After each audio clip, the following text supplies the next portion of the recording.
주께서 생명의 길을 내게 보이시리니 주의 앞에는 충만한 기쁨이 있고 주의 오른쪽에는 영원한 즐거움이 있나이다. 아멘.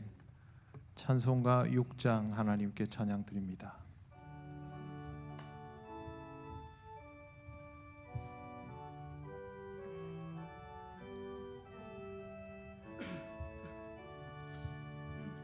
목소리 높여서 주 찬양하여라. 영광과 권세와 존귀와 위엄을 온누리 다스리시는 만왕의 왕께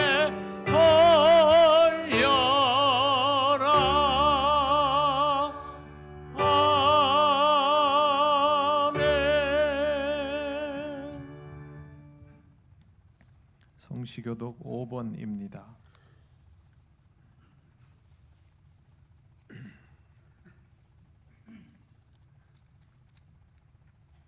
여호와 우리 주여, 주의 이름이 온 땅에 어찌 그리 아름다운지요. 주의 대적으로 말미암아 어린 아이들과 젖먹이들의 입으로 권능을 세우시며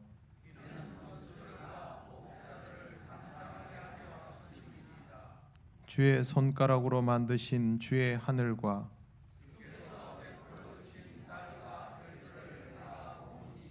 사람이 무엇이기에 주께서 그를 생각하시며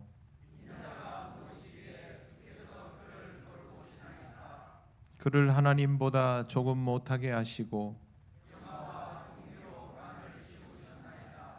주의 손으로 만드신 것을 다스리게 하시고 만물을 그의 발 아래 두셨으니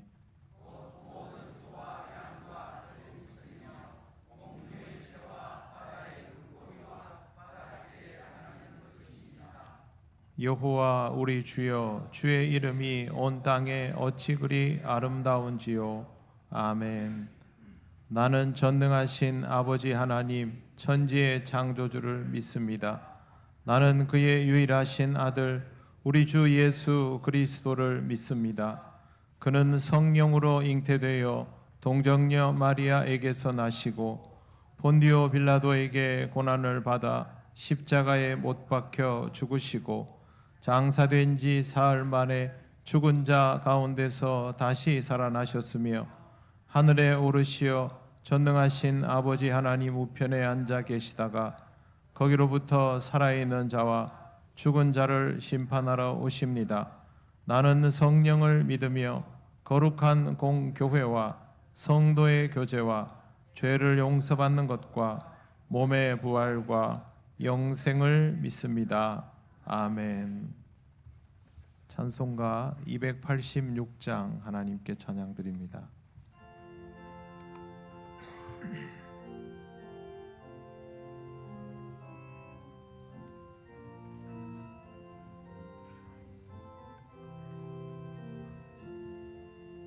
주 예수님 내 맘에 오사 날 붙들어 주시고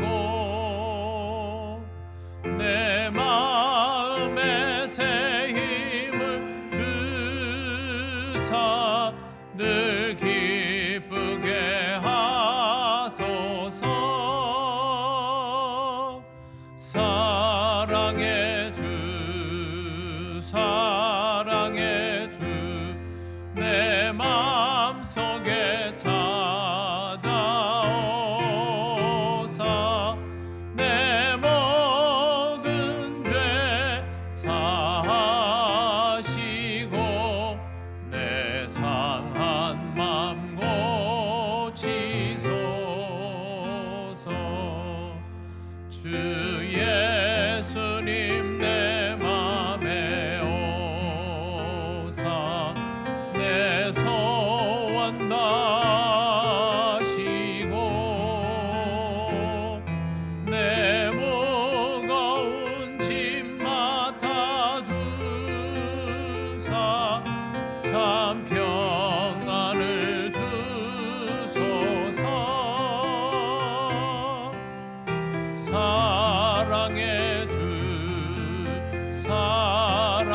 내 마음속에 찾아오사 내 모든 죄 사하시고 내 상한 맘 고치소서. 주 예수님 내 맘에 오사 내 길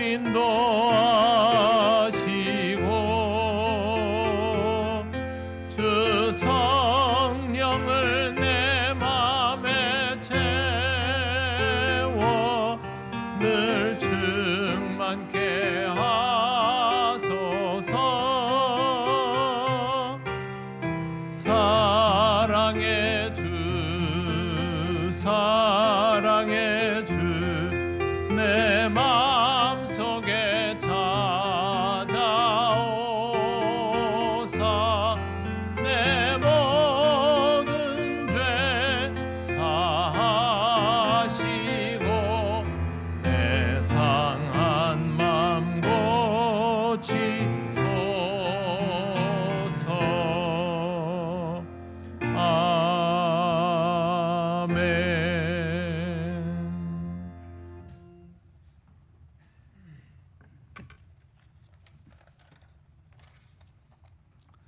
우리의 생명과 삶의 주인 되시는 하나님 아버지, 폭염과 가뭄 속에서도 우리의 삶을 보호하여 주시고 오늘도 거룩하신 주님의 보좌 앞으로 인도해 주시니 감사드립니다. 긴 기다림 끝에 어제부터 담비를 주신 은혜에 감사하며 주님께 예배로 나아갑니다. 우리의 예배를 기쁘게 받아 주시옵소서. 이 예배가 가뭄으로 타들어가던 농부들이 위로와 힘을 얻으며 힘든 여건 속에서도 한 주를 열심히 살아온 우리 성도님들의 마음에 하늘의 위로와 은혜가 풍성히 내리는 예배가 되게 하여 주시옵소서. 메마른 땅을 적시는 단비를 보며 물 한 방울의 소중함을 생각하게 하시고 하나님께서 저희에게 맡겨주신 자연을 잘 관리함으로 청지기의 사명을 감당하며 살아가게 하옵소서. 사랑의 하나님, 지난 한 주의 삶을 돌아봅니다. 감사보다는 불평하며 삶의 순간순간마다 온전한 예배자로 서지 못했던 시간들을 이 시간 솔직하게 고백합니다. 하나님의 은혜와 용서를 구하며 이 시간 십자가 앞으로 나아가오니 우리의 연약함을 용서하여 주시고 마음을 돌이켜 범사에 감사하며 삶의 자리에서 예배자로 온전히 살아가도록 변화되는 시간이 되게 하여 주시옵소서. 나라와 민족을 지켜주신 하나님, 일제강점기의 어두운 터널을 지나 이 땅에 참된 자유와 평화를 허락하신 은혜를 잊지 않고 감사함으로 살아가는 국민이 되기를 기도합니다. 갈등과 정오로 병든 이 땅을 하나님의 사랑으로 어루만져 주셔서 희망과 생명의 땅으로 거듭나게 하옵소서.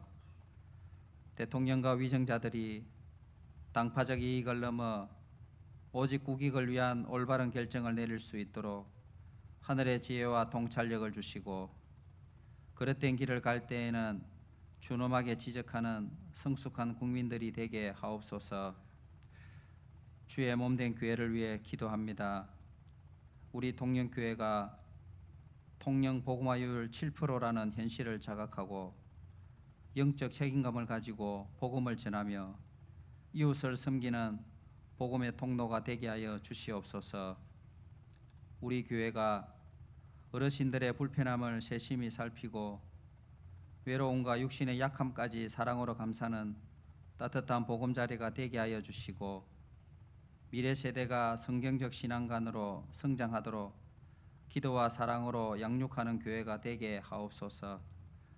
모든 성도님들이 이 무더위 속에서도 주님이 주시는 평안과 쉼을 누리게 하시며 질병으로 고통받는 한우들에게 치유와 회복의 은혜를 더하여 주시옵소서. 이 시간 말씀 앞에 섭니다.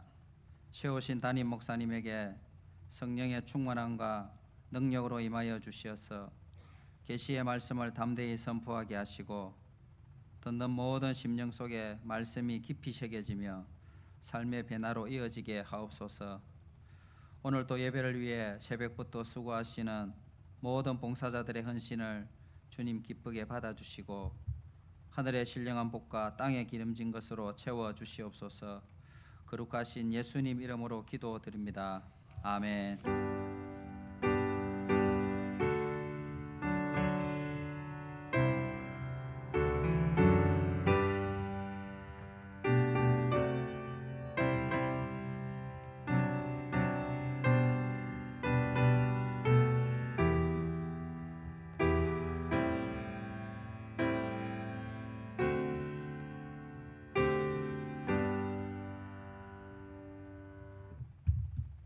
하나님께서 우리에게 주시는 말씀, 첫 번째 말씀 마가복음 8장 10절에서 13절입니다. 이 말씀은 신약 성경 66쪽에 있습니다.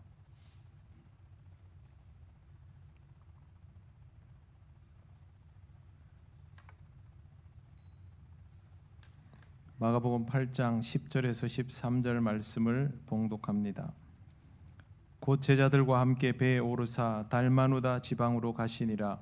바리새인들이 나와서 예수를 힐난하며 그를 시험하여 하늘로부터 오는 표적을 구하거늘 예수께서 마음속으로 깊이 탄식하시며 이르시되 어찌하여 이 세대가 표적을 구하느냐. 내가 진실로 너희에게 이르노니 이 세대에 표적을 주지 아니하리라 하시고 그들을 떠나 다시 배에 올라 건너편으로 가시니라. 아멘. 두 번째 말씀은 골로새서 1장 9절 10절입니다. 신약 성경 323쪽입니다. 봉독하겠습니다. 이로써 우리도 듣던 날부터 너희를 위하여 기도하기를 그치지 아니하고 구하노니 너희로 하여금 모든 신령한 지혜와 총명에 하나님의 뜻을 아는 것으로 채우게 하시고 주께 합당하게 행하여 범사에 기쁘시게 하고 모든 선한 일에 열매를 맺게 하시며 하나님을 아는 것에 자라게 하시고. 아멘. 기도드리겠습니다. 하나님 아버지, 오늘 주신 말씀을 함께 전하고 듣습니다. 성령께서 역사하여 주셔서 온전히 전하게 하시고 온전히 깨닫는 은혜가 있게 하옵소서. 예수님 이름으로 기도드립니다. 아멘.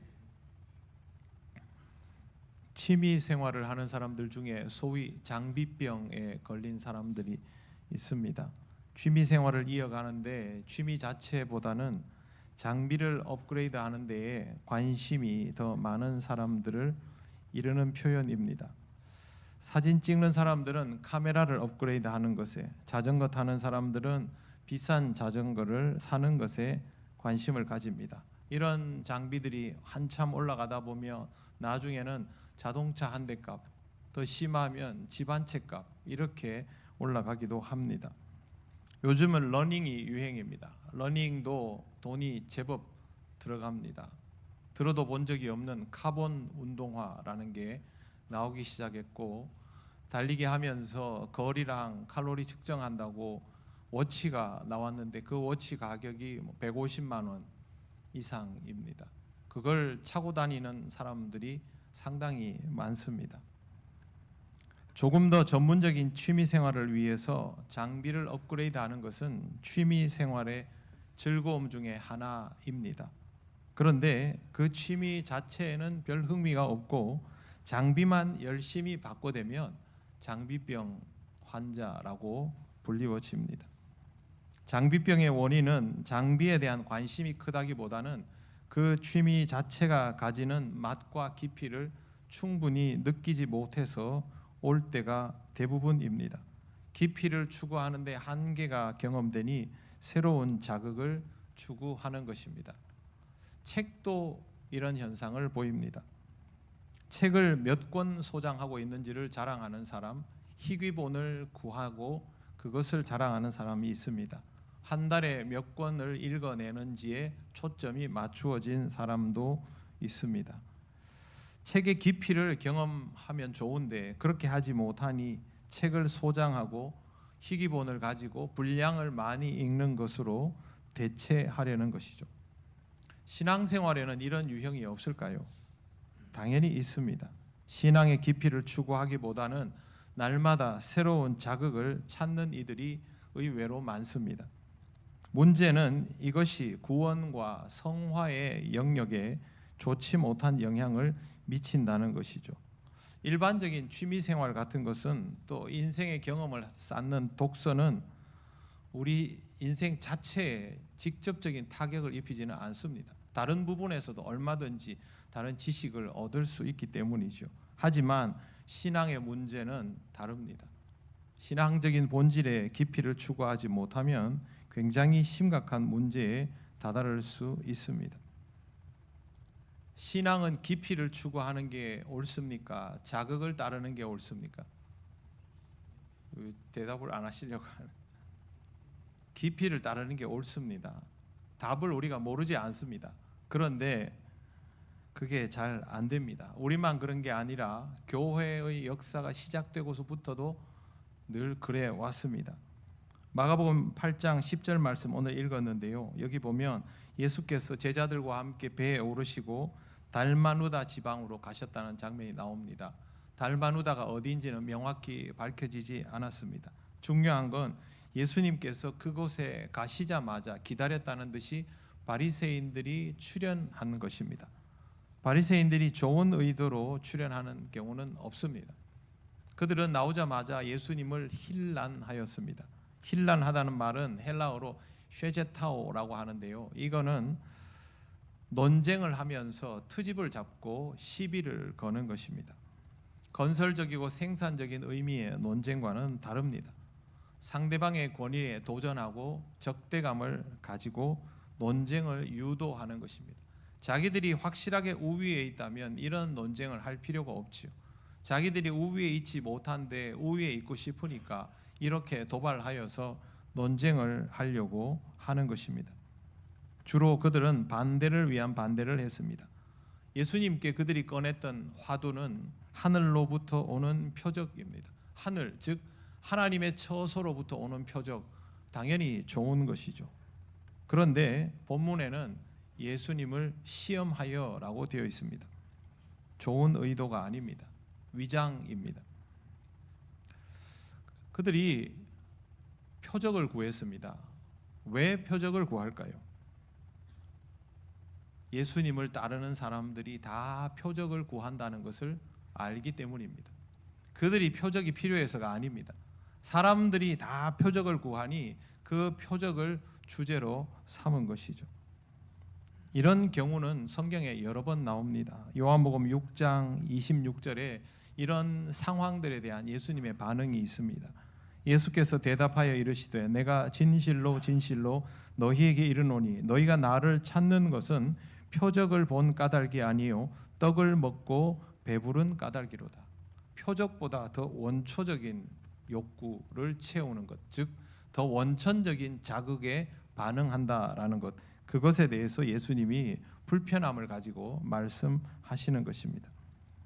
누가복음 23장 8절 헤롯이 예수를 보고 매우 기뻐하니 이는 그의 소문을 들었으므로 보고자 한지 오래였고 또한 무엇이나 이적 행하심을 볼까 바랐던 까닭이로라.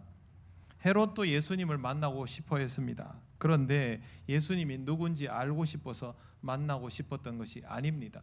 뭔가 대단한 일을 행한다고 하니까 뭘 보여줄 수 있을까 궁금해서 만나고 싶었던 것입니다.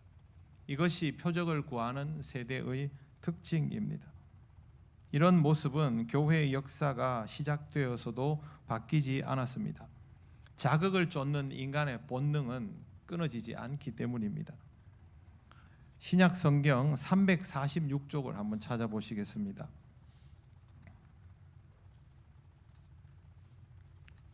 (346쪽입니다) 디모데후서 4장 3절과 4절 말씀 같이 읽겠습니다. 때가 이르리니 사람이 바른 교훈을 받지 아니하며 귀가 가려워서 자기의 사욕을 따를 스승을 많이 두고 또 그 길을 진리에서 돌이켜 허탄한 이야기를 따르리라. 아멘. 표적에 관한 얘기는 아닌데요, 하나님 말씀의 바른 교훈을 받지 않고 그들의 귀에 솔깃한 뭔가 그들의 호기심을 충족할 만한 더 강한 자극을 쫓게 된다라는 뜻입니다.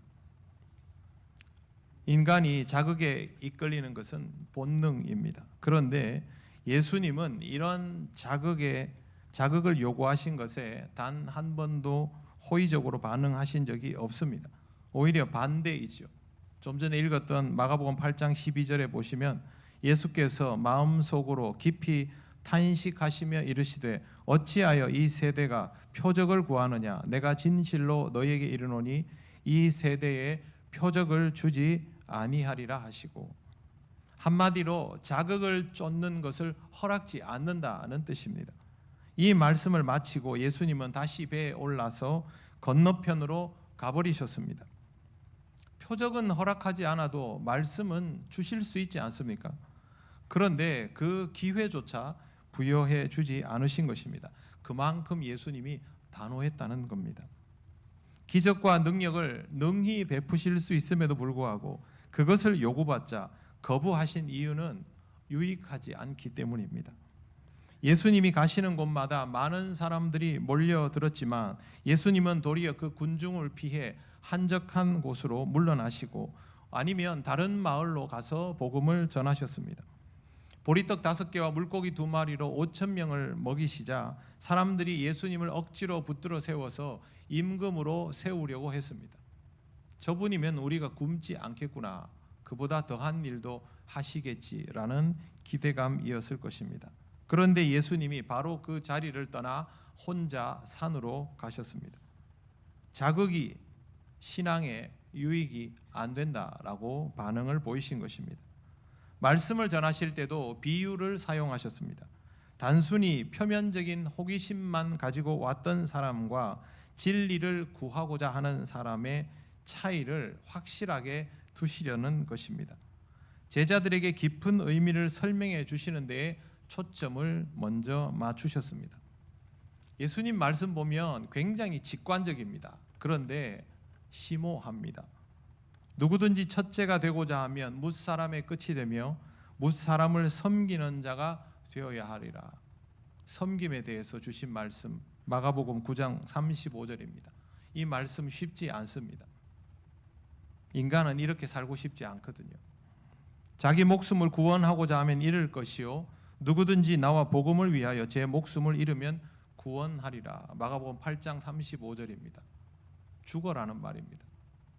살려고 예수를 믿는데 죽어라고 하기 때문에 또한 고민되는 말씀입니다.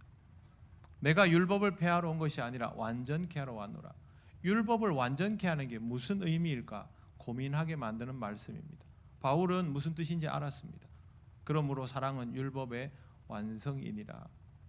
우리 스스로 이 고백을 할 수 있어야 예수님 말씀을 이해하게 됩니다. 원수 사랑은 쉽습니까? 이웃 사랑이 쉽습니까? 용서가 쉽습니까?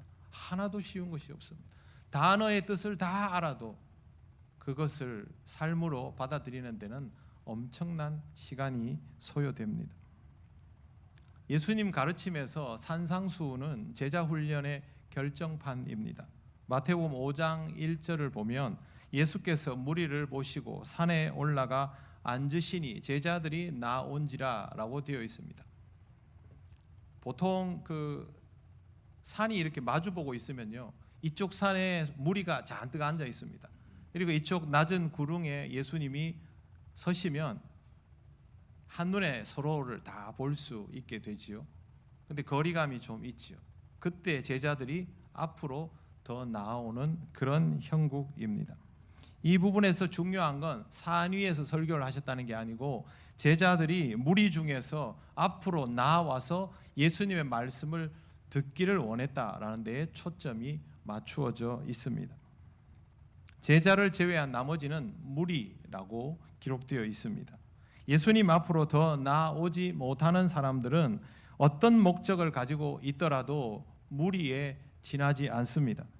그들에게는 예수님의 말씀이 온전히 들리지 않고 깨달아지지 않으며 그래서 다음 진도도 나갈 수가 없습니다.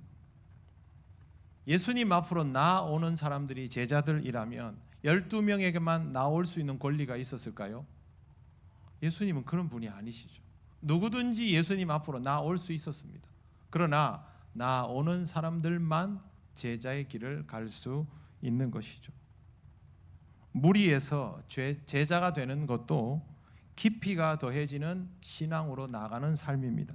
신앙의 깊이를 더하려면 당연히 예수님의 말씀이 선명히 들리고 그것을 붙들고 고민하는 시간을 감수하고 깨달아지는 자리까지 나아가야만 합니다.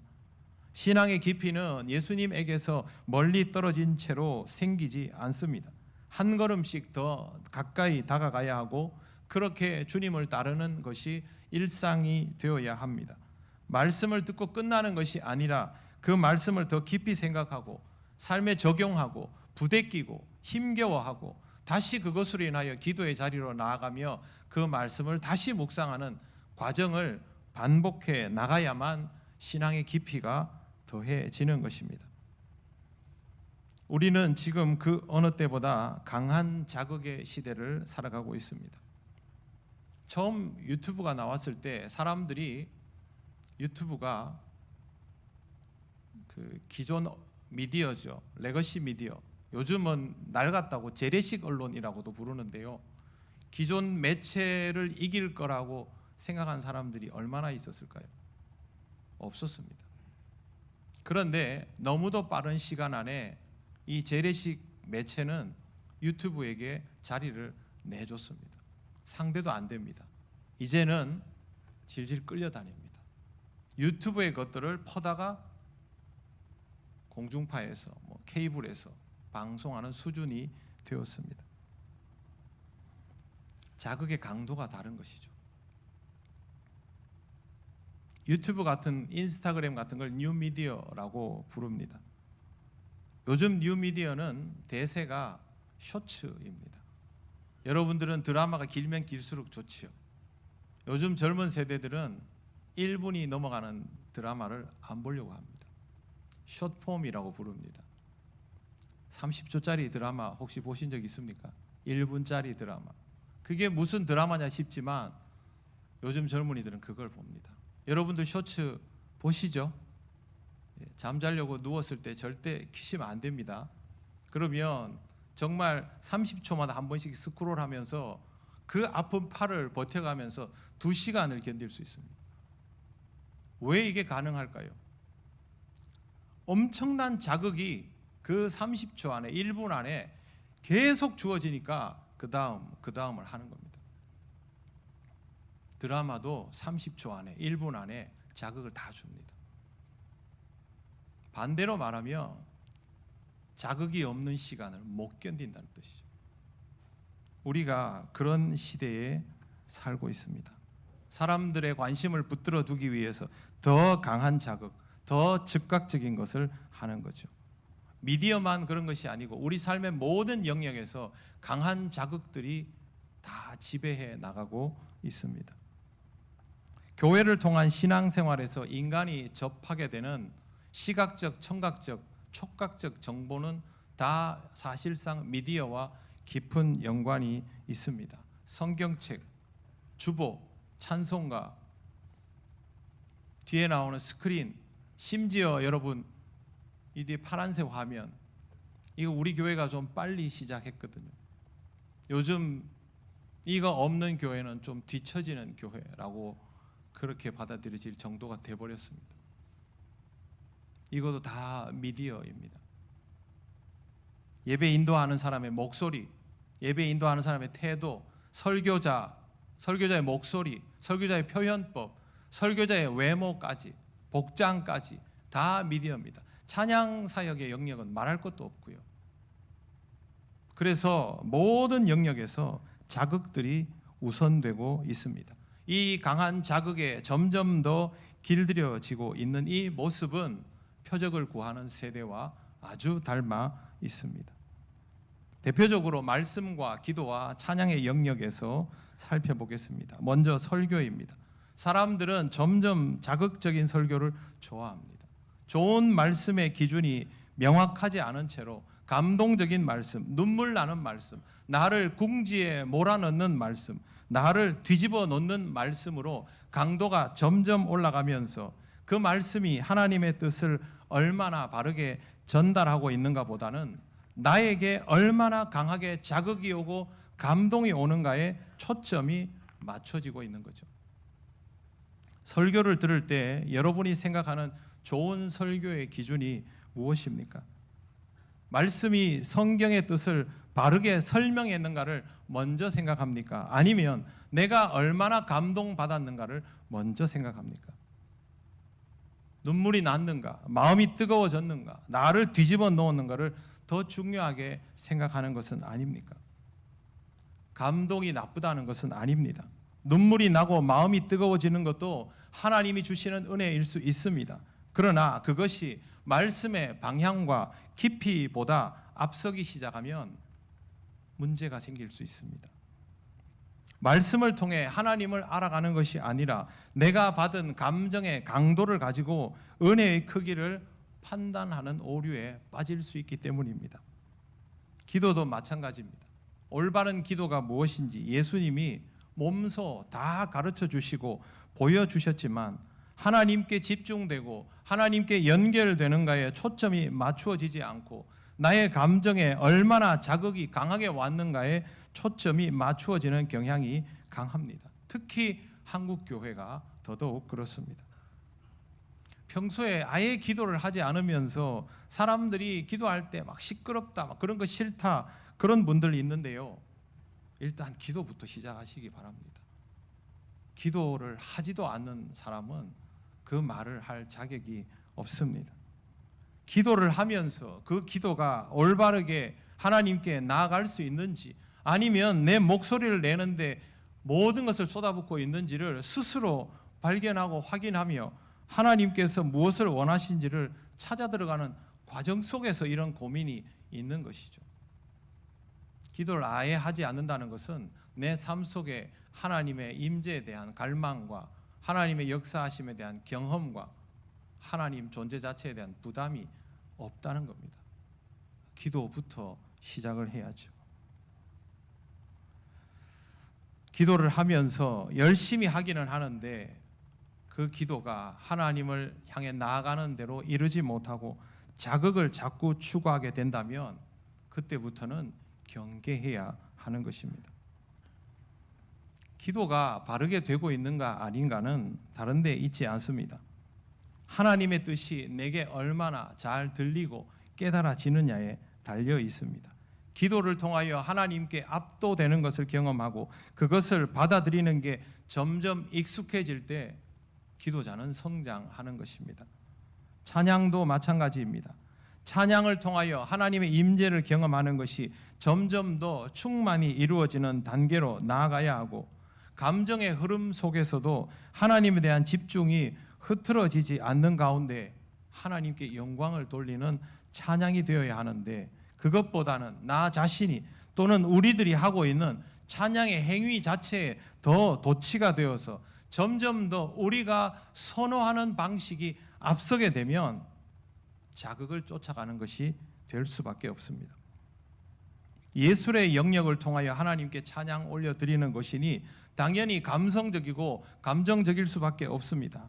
그럼에도 불구하고 찬양은 결국 존재와 존재의 만남 속에서 이루어져야 합니다. 여러분, 정말 가까운 사람끼리 대화를 주고받는데 언어의 기술로 대화를 합니까? 존재감으로 대화하지 않습니까? 하나님과의 만남도 결국에는 하나님과 나 그대로로 교통이 이루어져야 하는 것이죠. 우리의 감각과 기술로 완성되는 것이 아닙니다. 그리고 내가 좋아하는 것들로 찬양의 여백을 채울 수 없습니다.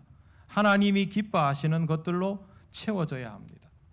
나의 입술의 모든 말과 나의 마음의 묵상이 주께 연락되기를, 이것이 노래를 잘 불러야 하는 것이 아니라 삶의 고백이 되어야 하는 것이죠.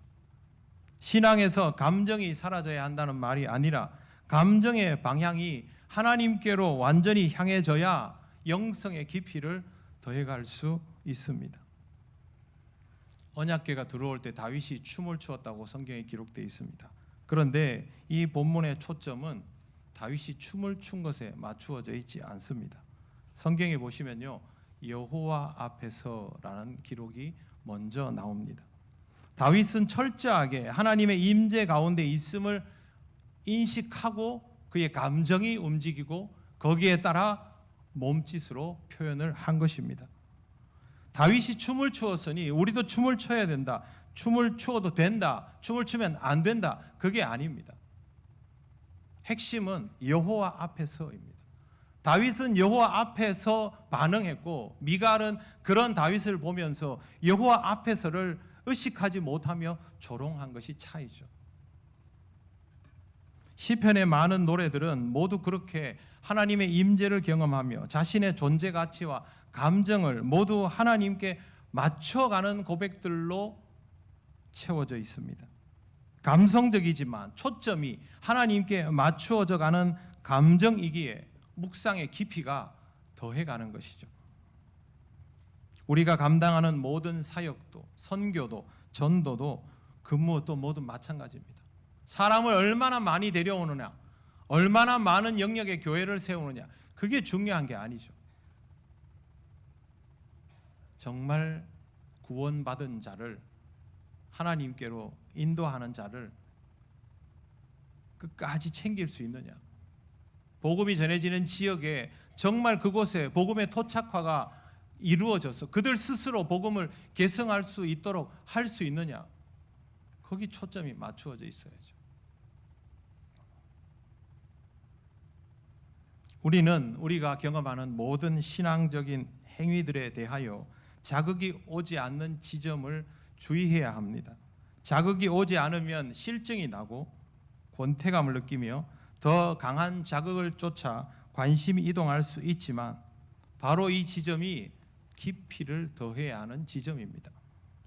감동적인 설교, 자극적이고 재미있는 설교를 찾는 것이 아니라 하나님의 임재가 모든 설교 가운데 이루어짐을 인정하고 발견해 나가며 부족할 것이 없는 장비와 나무랄 데 없는 노래 실력에 은혜 받는 것이 아니라 나를 부르시고 노래하게 하시는 하나님의 사랑에 더 감격하고 은혜 받는 찬양의 시간이 내 일상에서 계속 있어야 합니다. 상태와 상태의 만남이 아니라 존재와 존재의 만남이 경험되어야 합니다. 그리고 듣는 기도가 이루어져야 합니다. 받아들여지는 기도가 되어야 합니다. 주님은 기도의 자리에서 절제되시고 억제되셨습니다. 그리고 그것을 받아들이셨습니다. 우리의 기도의 자리는 뭐가 그래 다르겠습니까? 부르짖어 기도하고 울며불며 기도하다가도 끝내는 받아들여져야 하는 것이 기도의 자리입니다. 마지막으로 골로새서 1장 9절에서 12절을 펼쳐보시겠습니다.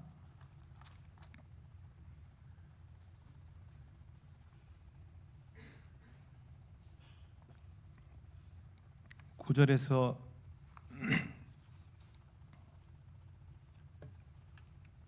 12절 말씀을 천천히 같이 읽겠습니다. 이로써 우리도 듣던 날부터 너희를 위하여 기도하기를 그치지 아니하고 구하노니 너희로 하여금 모든 신령한 지혜와 총명의 하나님의 뜻을 아는 것으로 채우게 하시고 주께 합당하게 행하여 범사에 기쁘시게 하고 모든 선한 일에 열매를 맺게 하시며 하나님을 아는 것에 자라게 하시고 그의 영광의 힘을 따라 모든 능력으로 능하게 하시며 기쁨으로 모든 견딤과 오래 참음에 이르게 하시고 우리로 하여금 빛 가운데서 성도의 기업의 부분을 얻기에 합당하게 하신 아버지께 감사하게 하시기를 원하노라. 아멘. 9절 말씀은 우리 신앙이 단순히 종교적인 열심이나 감정에 머무는 것이 아니라 하나님의 뜻을 아는 것으로 채워지기를 간구하고 있는 내용입니다. 신령한 지혜와 총명을 가지고 하나님의 뜻을 알아가기를 그렇게 구하는 것이죠. 10절은 그렇게 하나님의 뜻을 아는 것으로 끝나는 게 아니라 주께 합당하게 행하고 모든 선한 일에 열매를 맺으며 하나님을 아는 것에 자라게 되기를 구하는 것입니다. 신앙생활의 구체적인 면들을 통하여 신앙의 깊이가 더해지는 삶을 구한다는 것이죠.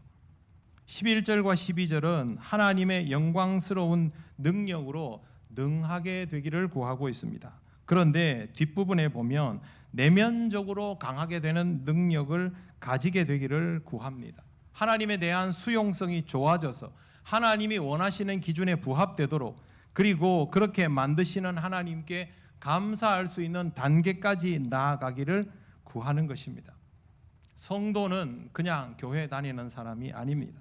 하나님을 깊이 알면 알수록 하나님의 뜻을 점점 깨닫고 거기에 맞추어져 가면서 신앙이 깊어지는 사람을 뜻합니다. 그렇게 깊어질수록 하나님의 기업을 더욱 잘 감당할 수 있게 되는 것이죠. 그러는 중에 하나님의 뜻을 깨닫게 되고 어렵고 힘든 시간들을 경험하게 될지라도 흔들리지 않고 하나님을 향한 믿음을 가지고 이 과정들을 견디어 가며 하나님의 의도를 알고 다시 감사하게 되는 사람입니다.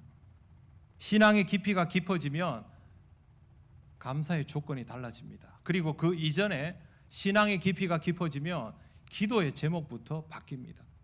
기도의 제목이 달라지고 그 구하였던 것대로 살아가는 삶이 있고 그 삶을 견뎌내어 가면서 감사의 조건도 달라지게 되는 것입니다. 내가 원하는 것을 받았기 때문에 감사하는 것이 아니라 내가 원하는 것과 상관없이 나를 이끌어 가시는 하나님께 감사하는 것, 왜 이렇게 하시는지를 깨닫는 것입니다. 자극에만 반응하면 이 지점까지 가지 못합니다. 계속 다른 자극을, 또 다른 자극을, 뭐 또 다른 거 없나, 그렇게 쫓아다니게 되는 것이죠. 성도 여러분, 나를 향한 하나님의 기대가 무엇일까 생각해 보셨습니까? 하나님이 왜 나를 부르시고 어디에 나를 쓰실까? 내가 뭘 하면 하나님이 기뻐하실까? 내가 무엇을 통하여 교회 공동체에서 제대로 쓰임 받을 수 있을까? 생각해 보셨습니까? 이걸 생각할 수 있을 때가 신앙적인 성장이 이루어질 때입니다. 그게 안 되면 내가 교회에서 뭔가 은혜 받아야 되고 뭔가 체험 받아야 되고 사람들이 나를 사랑해 줘야 되고 인정해 줘야 되고 그 생각에서 벗어나지 못합니다. 쓰임 받는다는 생각을 못합니다. 그리고 그 상황에서는요, 아무리 채워줘도 만족스럽지 않습니다.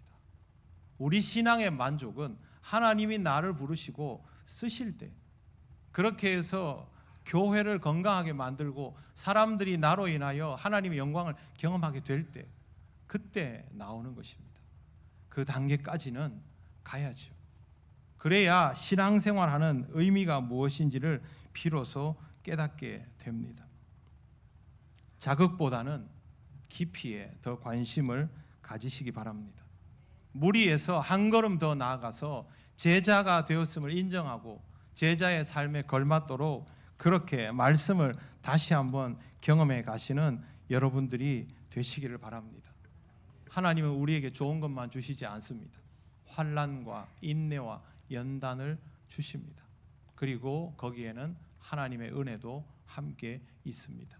하나님의 의도를 깨달아가며 자극이 오지 않는다고, 응답이 없다고, 원하는 것이 이루어지지 않는다고 시험에 들거나 실족하는 것이 아니라 그때 비로소 하나님 자체에 집중하면서 하나님과의 만남이 온전하여지며 신앙의 성장을 이루어 가시는 여러분이 되시기를 바랍니다. 기도드리겠습니다. 하나님 감사합니다. 어리석고 부족한 우리들을 붙드시고 신앙이 성장할 수 있는 길로 인도하여 주시니 감사합니다. 여전히 미숙하지만 주의 말씀을 따라 다시 한번 자극을 내려놓고 깊이의 길로 나아가기를 원합니다. 성령께서 우리를 인도하여 주시옵소서. 예수님 이름으로 기도드립니다. 아멘. 찬송가 420장 찬양하시며 봉헌하시겠습니다.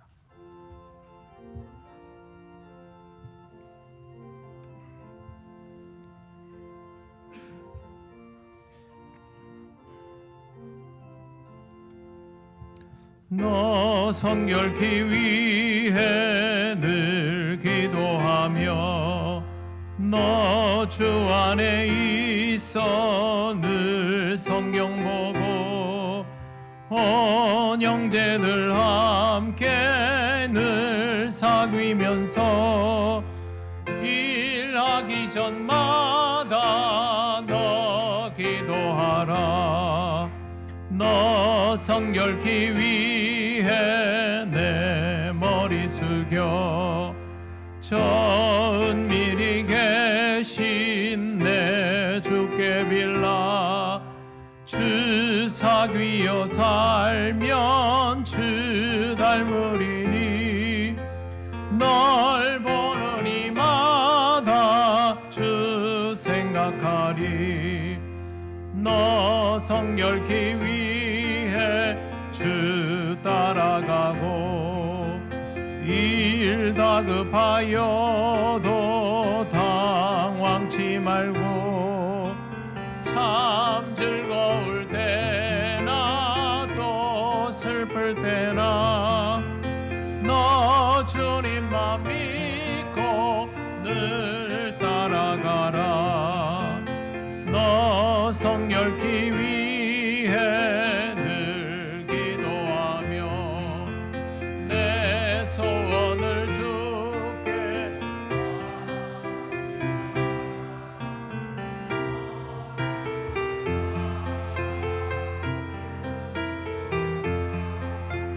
저 천국에 가서 더 잘 섬기리.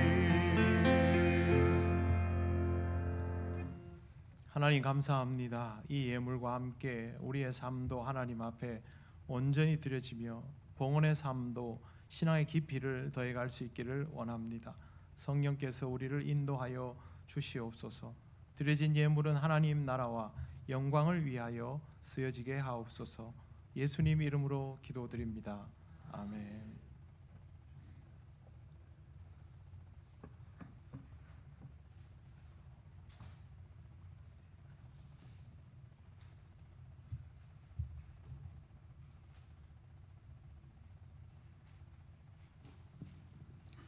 교회 소식 알려드리겠습니다. 예배에 나오신 모든 분을 환영합니다. 처음 오신 분은 새가족부의 안내를 받으시기 바랍니다. 예배 오늘은 성령 강림 후 12째 주일입니다. 기도의 자리를 통하여 성령님과 깊은 교제를 경험하시기 바랍니다. 두 번째, 오늘 오후 예배는 교육부 헌신 예배로 드립니다. 설교는 부산 장신대학교 구약학과 교수이신 최종화 교수님께서 해 주시겠습니다. 안내, 수요 기도의 기도 순서가 8월 19일은 김진 집사님이 되겠습니다. 두 번째, 수요 특강 전도를 배웁시다라는 주제로 8월 5일부터 9월 2일까지 진행이 되고 있습니다. 전도가 어렵거나 전도가 힘드신 분들 좀 많이 참석하셔서 목사님께서 매주일 다르게 이렇게 또 강의를 해주시고 저희들이 또 실습하는 시간도 있습니다. 저도 전도가 참 어렵던데 많은 도움이 되고 있습니다. 우리 성도님들 전도는 필수입니다. 좀 많이 참여하셔서 좀 배우시고 또 활용하시면 좋겠습니다. 원래 오늘 주일 2부 예배 후에 각 지정 장소에서 원래가 있습니다. 사무실에 회의 내용을 작성해 주시기 바랍니다. 네 번째, 연합구역 예배가 금요일 저녁 7시 30분에 드려지고 있습니다. 작년부터 저희 교회가 방학을 하지 않고 전 교인이 모여서 연합구역 예배를 드리고 있는데 올해도 드리고 있습니다. 2주가 지나고 날씨가 이제 많이 좀 선선해지고 있는데 이 기도의 시간이 참 좋더라고요. 보니까 기도도 있고 올리브 블레싱도 있고 찬양도 있고 말씀도 있고 그래서 우리 성도님들 좀 많이 참여해 주시고 특히 올리브 블레싱을 교구별로 이렇게 하다가 보니까 굉장히 시간이 오래 걸리더라고요. 보니까 우리 성도님들 스킬이 많이 좋아졌던데 좀 많이 참여해 가지고 또 이런 교제도 좀 나누시고 또 은혜의 경험담도 좀 말씀해 주시는 그런 은혜의 시간에 참여해 주시기 바랍니다. 다섯 번째, 주일 오후 예배와 기도의 찬양 안내입니다. 9월 6일은 이 교구가 주일 오후 9월 6일은 오후 예배에 이 교구가 교구 찬양을 해주시고 8월 19일은 아동부가 사역자 찬양을 수요 기도회 예배 때 해주시겠습니다. 그리고 찬조가 있습니다. 이창식 안수 집사님이 우리 성도님들 여름 건강하게 나시라고 오늘 닭백숙을 준비해 주셨습니다. 맛있게 드시고 여름 잘 나시고 또 드시고 나서 이창식 집사님에게 감사히 잘 먹었다고 인사도 해주시면 좋겠습니다. 그리고 주보에 없는 광고 하나 말씀드리겠습니다. 고 홍경도 안수 집사님 장례를 잘 마치시고 정순난 집사님께서 우리 성도님들께 감사하는 마음으로 떡을 준비해 주셨습니다.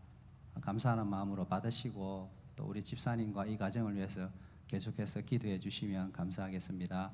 이상으로 광고를 마치겠습니다. 네, 금요일 날 교회 오시면 우리 교구별로 이 올리브 블레싱을 하거든요. 근데 정말 즐겁고 유익하게 그렇게 나눔을 하는 걸 보고 제가 굉장히 놀랐습니다. 그동안 구역 예배를 열심히 드려왔던 것들이 이제 삶의 이야기를 나눌 수 있는, 자연스럽게 그렇게 할 수 있는 자리까지 오게 되었다는 것, 참 하나님께 감사드리고 우리 모두에게도 기쁜 일이라고 생각을 합니다. 다음 주에도 여러분 많이 오셔서 그렇게 나눔을 이어가 주시길 바랍니다. 그리고 제가 휴가 언제 가나 물으시는 분들 많은데 24일부터 28일까지입니다. 혹시 제가 필요한 일정들이 있으면 참고하시라고 말씀을 드립니다. 이제 일어나셔서 예배드린 교우들 서로 인사하시겠습니다.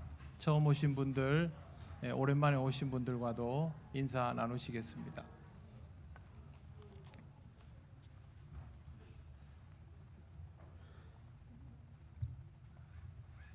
찬송가 635장 주기도문 찬양 드립니다.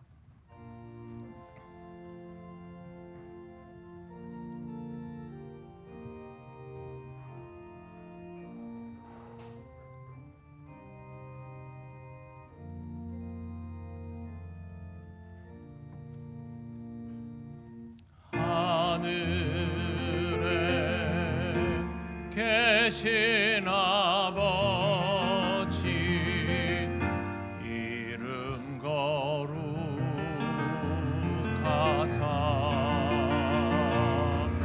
주님 나라 임하시고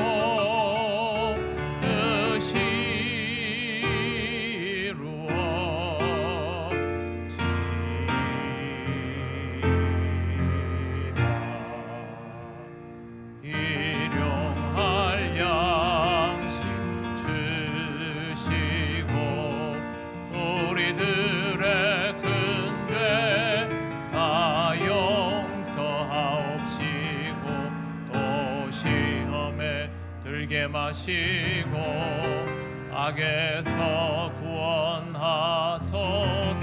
내게 주의 나라 주의 권세 주의 영광 영원히